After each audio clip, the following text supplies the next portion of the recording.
Welcome to the Budapest Psychic with Reverend Maria DeAndrea. I'm your co-host Mimi. On each episode, we're going to dive deep into the inner workings of our reality, where intuition, energy, and the paranormal converge in one powerful experience, lighting your path to greater achievement and life purpose. Born in Budapest, Hungary, Maria is an experienced professional in the spiritual, psychic, paranormal fields, and an author and public speaker having taught all over the world. The act of transitioning from this reality to that other place has always held great mysteries for us all. Questions pop up like, where do we go? Can we communicate with our loved ones? What is that in-between point from lifetime to lifetime all about? Do we still need to queue up for more bureaucratic shenanigans? So don't go away as we ponder with you these queries on the afterlife. And please, while you're here on this plane, don't forget to like, share, and subscribe. Thank you. So, welcome to another episode of the Budapest Psychic with Reverend Maria DeAndrea. I'm Mimi, and today we're going to be taking a look at a favorite subject of mine, and that's about the afterlife and contacting our loved ones. And so we're going to learn quite a few things about what the experience is on the other level of what you call frequency, dimension. How would you explain where they are as opposed to us? Welcome. Happy to have everybody here again. So it's very positive that we talk about this, only because some people think there's no truth to somebody passing on and having any kind of activity or spirit, and they're just gone. And then some people look at it as their spirit. We pass on, which because we are spirit, we just happen to be in a physical body at the moment. Okay. And that it's a different realm. And that's exactly what it is. It's a different realm. And I always find it interesting that the scientific community love them. I really do. The scientific community can prove a lot of it, because when you're in a room and say you have a spirit in there, whether it's somebody that passed away or an entity from a different realm, the room actually has different frequency and vibration, because that one spot, or when they're moving around, that area is either a little cooler, it's a little warmer, it'll vibrate a little bit differently frequency-wise. And what happens is that scientifically, they can actually see on the machines the energy shift. So we are looking at it as it's a definite truth that there's something there. Right? Now, I find I used to do Kirlian photography, and Kirlian basically is a camera that we build. And there's a gentleman, a scientist, and his last name was Kirlian, and he built a machine to take pictures of energy. And at that time, he was taking pictures of a leaf, and he found that if he cut off part of the leaf and took a picture of it with this particular camera, which, by the way, uses a Tesla coil, so we're back to science. When he took a picture, it would actually show the outline or the energy field, not just of the leaf, but it also showed the energy field of the missing piece as if it was still there. And then a couple of times through time of all those experiments, he tried that with people, especially people that were wounded in a war and they had a missing limb. And he found that if he was around these people when it first happened, there was a period of time, I don't remember what it was, but in the beginning, and he took a picture with people, it would still show the missing limb. That's why sometimes when somebody has an accident, as an example, they're going to feel like their arm, as an example, is still there, and people going, no, it's not. So physically it's not, but energetically it takes a while for that to dissipate. So we can actually take pictures in that realm. When you were talking about people moving around in the after passing away, perhaps at the funeral, I have felt their energy walking around. I felt them coming into my energy field. So that's one thing. Whenever I go looking at the person in the coffin, you can definitely tell there's nobody in there. There's nobody in that body. They've left the home. They've gone back, So that is a definite thing. Now, I wanted to bring up, before we go on to something else, I wanted to bring up something about spirit boxes and the fact that there have been people in the past, like Marcello Bacci and Leslie Flint, who have had a way of connecting people to their past loved ones through Marcello Bacci used an old tube radio back in back in the 70s, I believe it was. And then Leslie Flint, he was a medium who was able to create like an ectoplasmic box that allowed people to speak through that from where they are now to the person who's living in our reality. So I wanted to talk, have you talk about that. I do feel that most of the time that is accurate. And you're back to science. You have to love it. We're always science and metaphysics. And psychic, of course. Okay. And I find the reason I'm saying most of the time is sometimes somebody thinks that they're speaking to, as an example, a relative, and it turns out that it was just some spirit, it was passing by, went, oh, I can talk to people. So it's not always the person. But scientifically, the way everything works, including the Kirlian, is that the Kirlian camera, is that everything is energy waves, frequencies, right? So it's like tuning a radio, and eventually you're going to get the right station, right? Or on TV, you get the right channel. You just have to play with it to get the right frequency. This is the same thing. What they've discovered is there are different ways so that we can get that information, including the Kirlian. I was doing a photograph for a client once with the Kirlian camera, and this is really funny. In the middle of it, it had a picture of a puppy, nothing else on it. Usually it has colors and numbers and all sorts of things, and two different situations. So it had a puppy in the center, and I felt bad because I said, I'm so sorry, I'll finish the reading, going direct, because there's nothing else on there. And she started laughing, and she said to me, she says, hold on a second. She takes out her wallet from her pocketbook. It was the exact same picture of her puppy. I said to her, I feel really bad. That's all the information. And she said to me, she said, well, she said, the puppy's new. It's like my baby. I'm all excited. However, I've had my husband forever. So this is good. Right? And then, we did one a while later, same person. And again, one thing on it. Usually it has so much information. It had one thing, and it had a picture of something that represented her father. It was, I forget what the item was, but it was something her father carried all the time, so that she knew it was from him. And she was asking, can you pick up somebody that passed away? And I said, honestly, with Kirlian, you don't know what's coming in. You really don't. It's whatever information you need to know. But there it was, some item that she went, oh, that was my father's. Again, no other information, which was out of the norm. Okay. So there are different realms energetically. People don't realize when you think of energy, how everything is constantly in shift, everything in the universe. So as an example, we're always walking and doing things and moving physically. And then people think, well, if you look at a table, then obviously that's not moving. But yes, it is. Because if you look at it scientifically, there's atoms and molecules constantly moving in a table. So if something is inanimate, it just means the rate of vibration per second is different. So we perceive it as not moving. But scientifically, you have all those molecules and different elements moving around. So when you think of somebody that passed away, they're in a different vibrational realm. And a lot of times they're around us. It's just the level of frequency. So psychically, some of us will see them or feel them or know that they're there. We can pick it up in different ways, and we'll get the information. Star Trek, the original Star Trek, had an episode where there was these very high vibrational beings that were on the ship, and they viewed everybody, the crew and everybody, like walking, moving very slowly.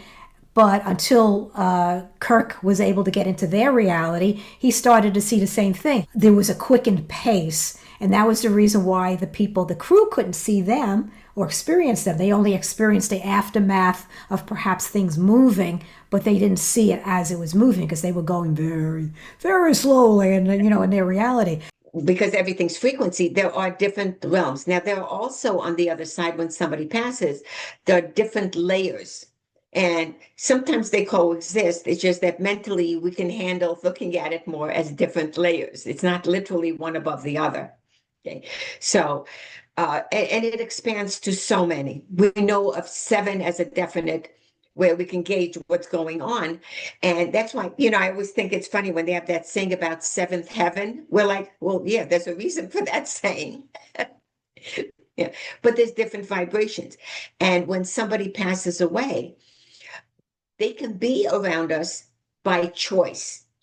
So they can be around us for actually centuries. They can be here or be around us while we're here, or a split second, or they decide not to. Because they really do have the choice. Now, say you have a negative spirit in your home, because we have free will, we have the control over any entity or spirit. So if we tell it to leave, of course, there's a little bit more to it.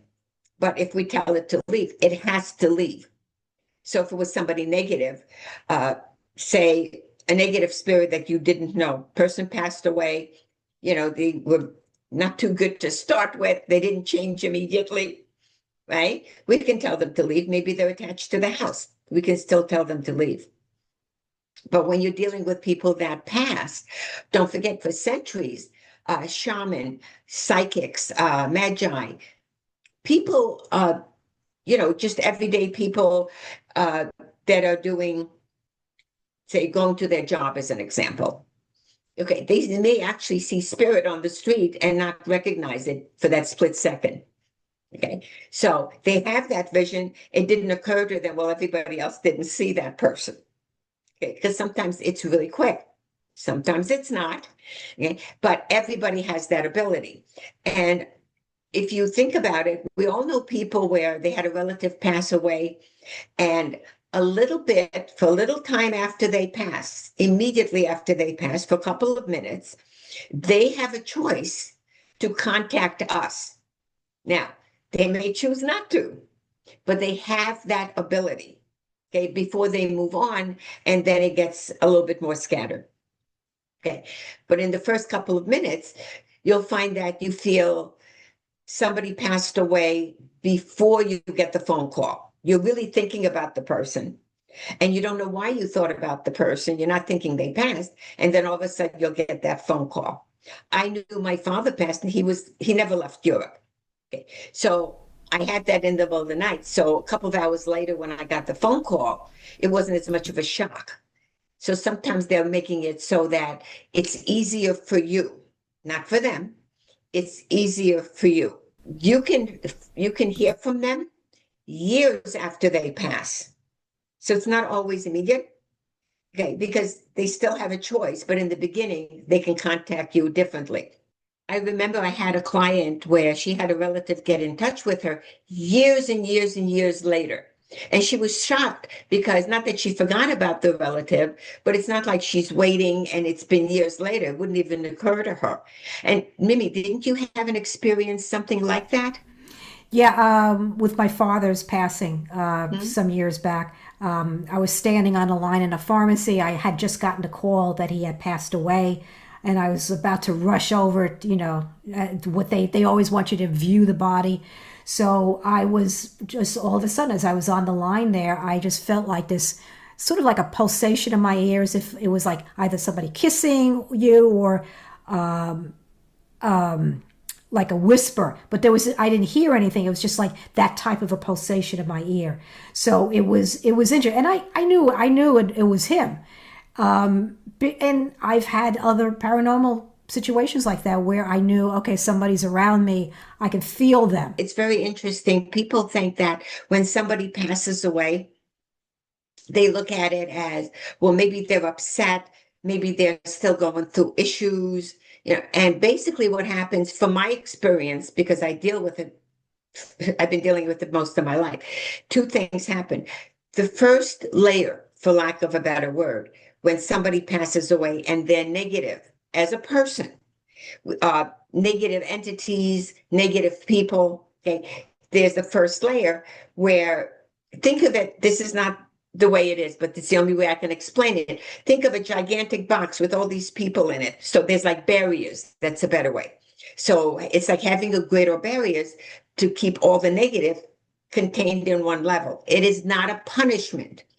The point of it is that the universe and the different levels of people that passed and entities and angels and spiritual beings are trying to help them learn to be positive. And when they get to a level where they're actually understanding the spiritual aspects and they're more positive, they just move up. So it's not like they're in, say, lack of a better word, it's not like they're in hell forever. It's not like that. It's a learning place for them to discover how to be positive, and then they get to move on. So it's a different level. And I find we can contact pretty much anybody, as long as, this is my experience, I can contact anybody as long as they have not reincarnated. Okay? Because once they do that, we're done. We're not supposed to mess with them. We can't mess with them. We can't find them, or on a very, very, very high level. I've never run across it, but I know that's how it works from different levels. However, a lot of times, which I find cute, is, say you have people that are ghost hunting. Right? Because we will go to somebody's house, we'll get rid of negative energy, negative spirits, if it calls for it. Sometimes there isn't anything there. Sometimes they already left. They might have been there for a little while, and then they've moved on.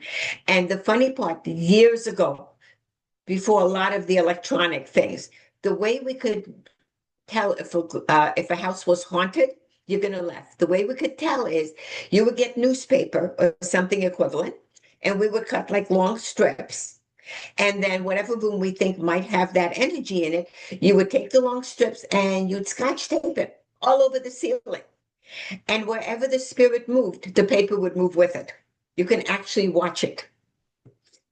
So I know we're supposed to get technical, but I like simple and direct. And it didn't cost $8 million for the equipment. Newspaper. Well, so it's really funny. That's another thing that I that comes to me. Like the spirit boxes and the contact methods that people use nowadays. It's also like a scanning device where they are able to pick up on a spirit speaking to that person. Now, this was something that I was coming up with because I was noticing like certain shows on YouTube, like Dalen Spratt, for instance, who goes to graveyards and uses a spirit box. Very nice man, and he's very respectful, and he does a nice show. But when he asks a question about these people from their time period, it's almost as if they are stuck in that period. And I'm like thinking, to me, it seems that he's only communicating with that person because from that time period, because even though we are multidimensional beings, we've lived in many different time periods, but he's only communicating with that being that was alive at that point. I find if I'm checking on somebody that passed away, for a client as an example, the only question I ask is, what is the person's first name?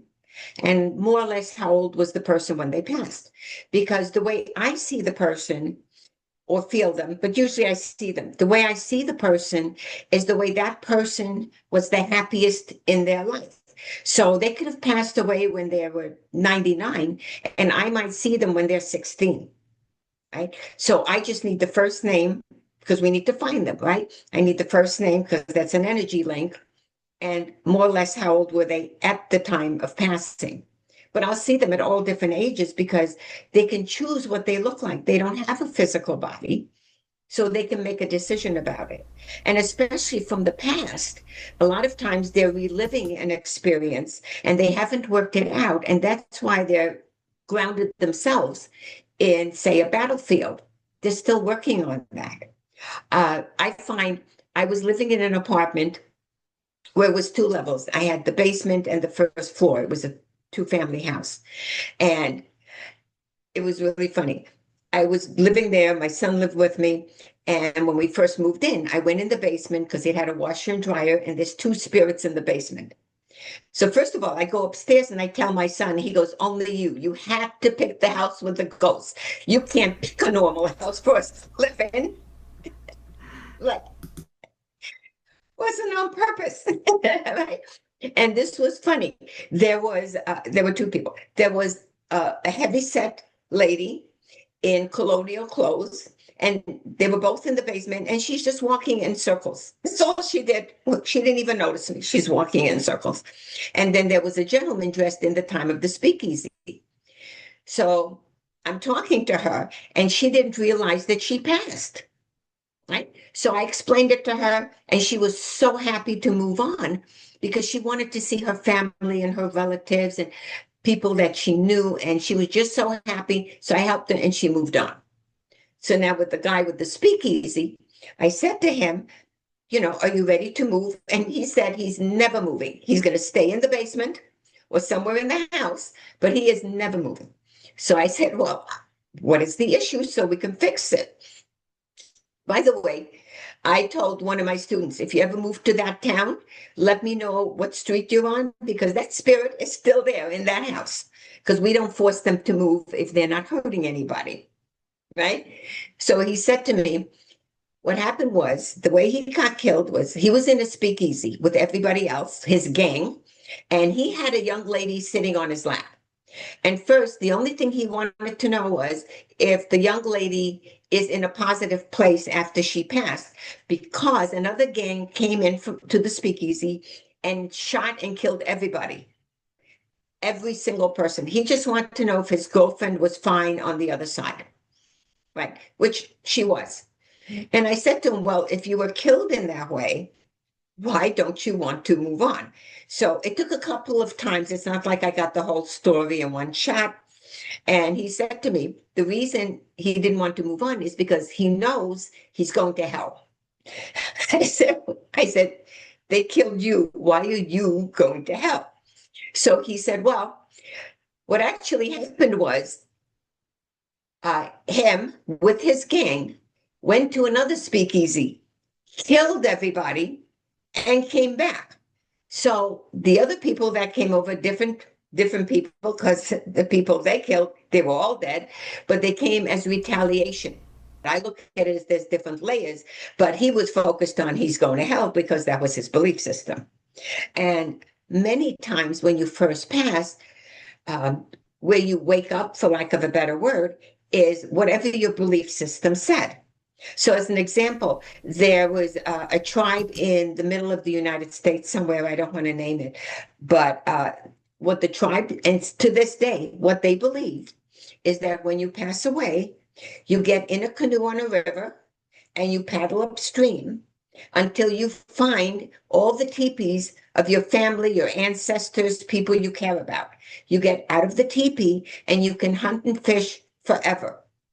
So when they pass away, that's where they're going. That's their belief system. Okay. And then after that, once you get acclimated, depending on your own pace, because remember, there's no time on the other side. It could be 2 seconds, millions of years. There's no time. We created time so we can be on here. Right? So what happens is that at some point they may decide, well, okay, I'm ready to move to a different level or different layer, for lack of a better term. They're just different energy frequencies. And with my grandparents, both my grandparents did seance. They were still in Europe. They did seance.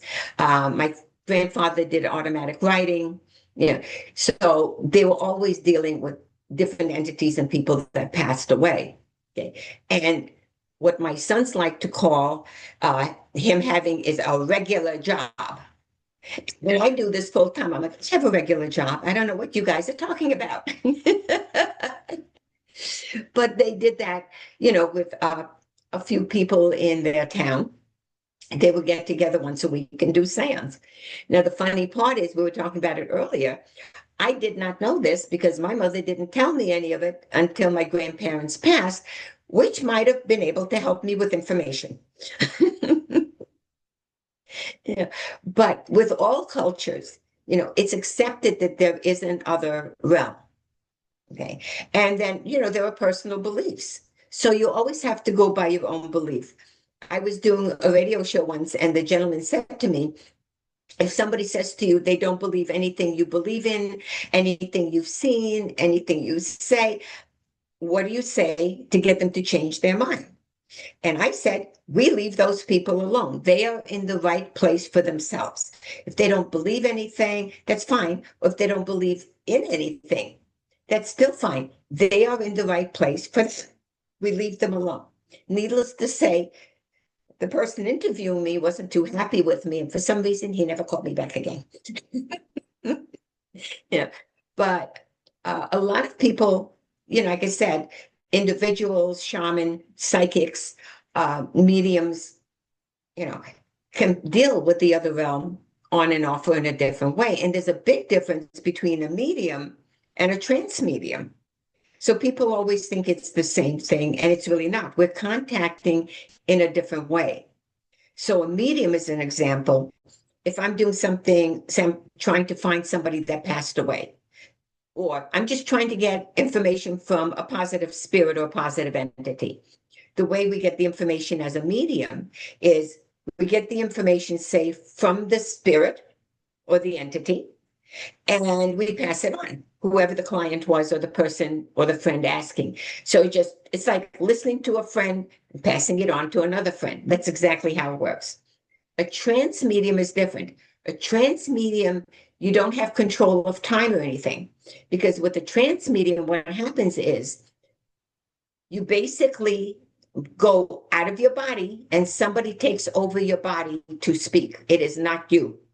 So the first time that happened to me years and years ago, we shouldn't say that many years, but years ago, I was working at the Renaissance Festival, and I had some people working with me, friends, my sons.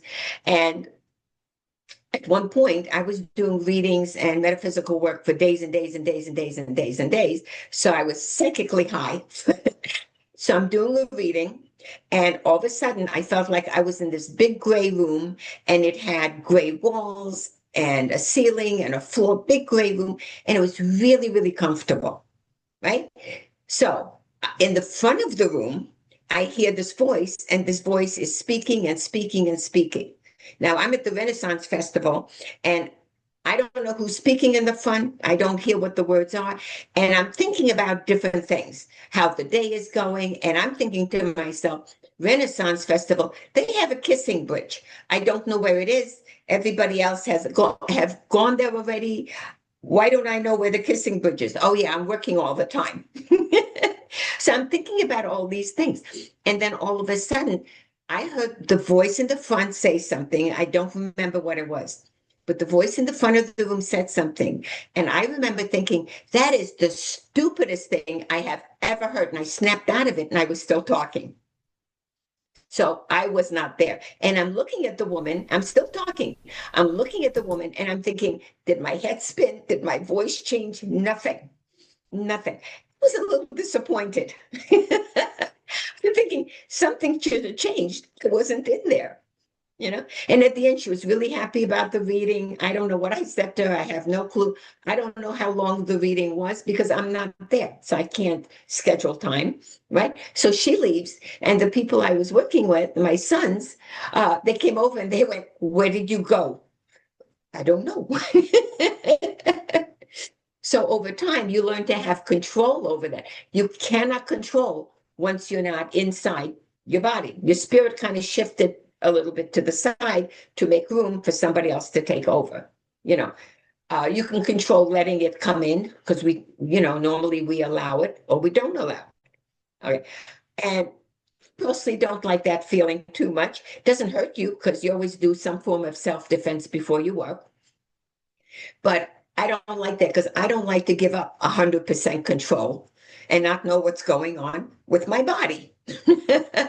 But that's the difference between a medium and a trance medium. You're still getting information. It's just in a completely different form.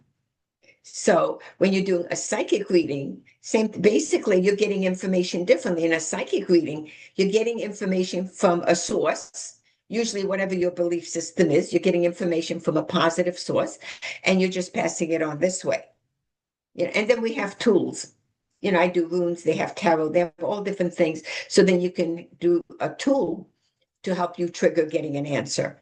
But usually when somebody passes away, you don't really use a tool. You just allow the information to come in. And sometimes they're funny.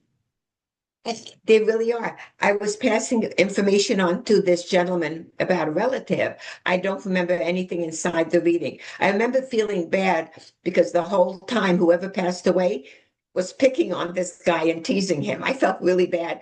And the guy at the end says to me, because I apologized at the end, and the guy at the end said to me, "No, that's how I know it's him."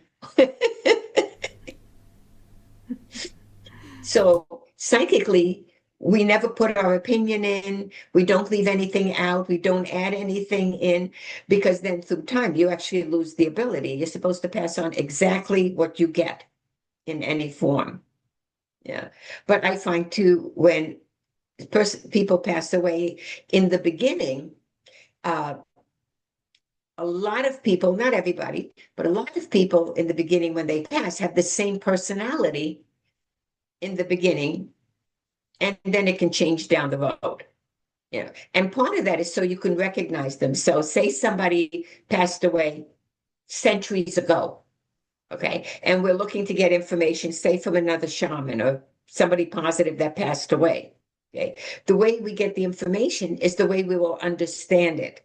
So I will get the information in English or Hungarian. Doesn't mean that the person in life centuries ago spoke that language. They're just trying to make it understandable to us because now there's no barrier. So, Maria, do you have anything else that you wanted to add to the conversation? I did want to say that when people pass away, okay, they're not lost, they're not gone, they just have a different frequency vibration, so they're in spirit, so they don't match us.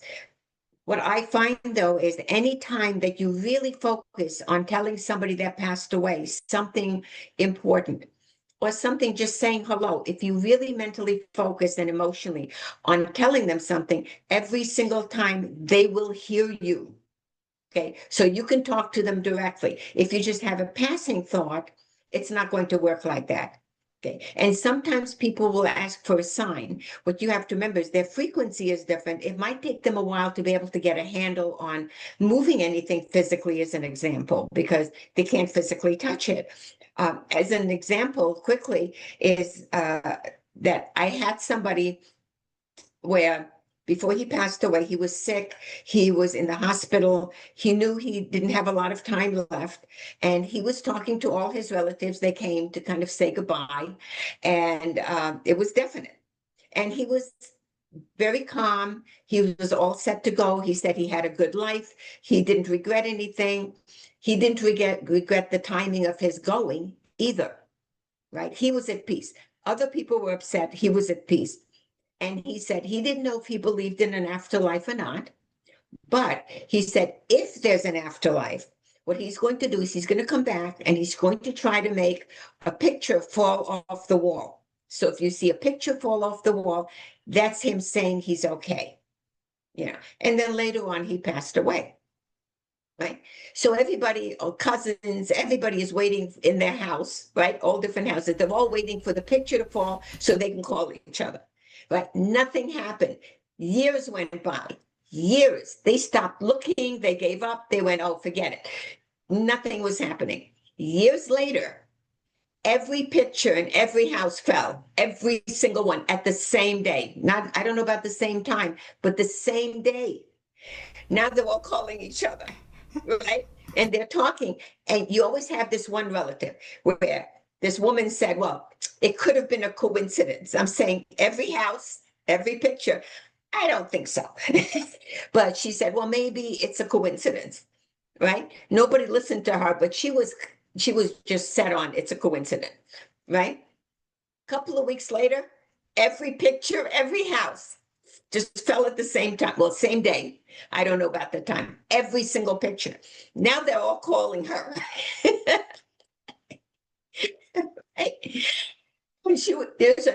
Now they're all in agreement that it had to be that he's fine, right? So this one woman, like I said, has to be one person. So this one woman now she's aggravated, right? And she's yelling at him and she's saying, don't do that anymore because all my pictures fell and it's expensive to replace the frames. And it never happened again. He was probably saying, like, do you not get it now? Exactly, because I'm saying, really, second time, you can't make that stuff up. And now you're yelling at him because you have to pay money to replace frames.